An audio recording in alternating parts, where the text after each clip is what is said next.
நம்முடைய தமிழகத்தை பொறுத்தவரை மின் தேவை என்பது தினமும் காலை மாலையில் சராசரியாக 15,000 மெகாவாட்டாகவும் மற்ற நேரங்களில் 14,000 மெகாவாட்டாகவும் இருந்து வருகிறது. எனினும் இதற்கான மின்சாரம் நமக்கு அவ்வளவாக கிடைப்பதில்லை. அதனால்தான் மத்திய மின் நிலையங்கள் தனியாரிடம் கொள்முதல் செய்யப்படுகின்றன. கடந்த வருடம் ஏப்ரல், அதாவது கோடையில் மின் தேவையானது வரலாறு காணாத வகையில் 19,387 மெகாவாட்டாக உயர்ந்தது. மாநிலம் முழுவதும் மின் நுகர்வு 3,000 மெகாவாட்டாக அதிகரித்த நிலையில் சென்னையில் ஒரு நாளைக்கு மின் நுகர்வு 423 மில்லியன் யூனிட் அளவுக்கு எகிரியது.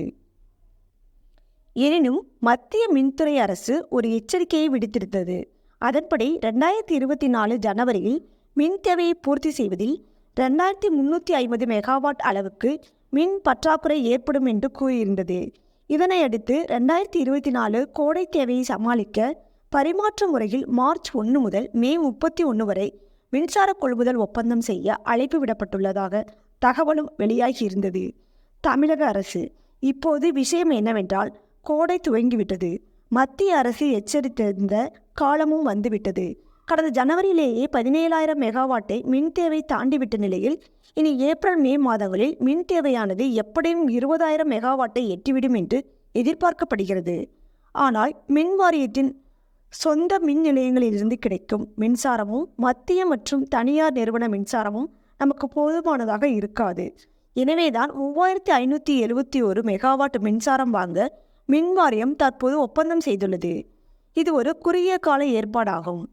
மின்சார தேவை இன்னும் ஒரு மாதத்திற்குள் 4,321 மெகாவாட் வாங்கப்பட உள்ள நிலையில் இதில் 600 மெகாவாட் பரிமாற்ற முறையிலான மின்சாரமும் மீதி மெகாவாட்டுகள் மின் கொள்முதல் என்றும் சொல்கிறார்கள். இந்த மின்சாரத்தை ராஜஸ்தான், பஞ்சாப், உத்தரப்பிரதேசம், டெல்லி போன்ற மாநிலங்களிலிருந்து பெறப்பட உள்ளதாம்.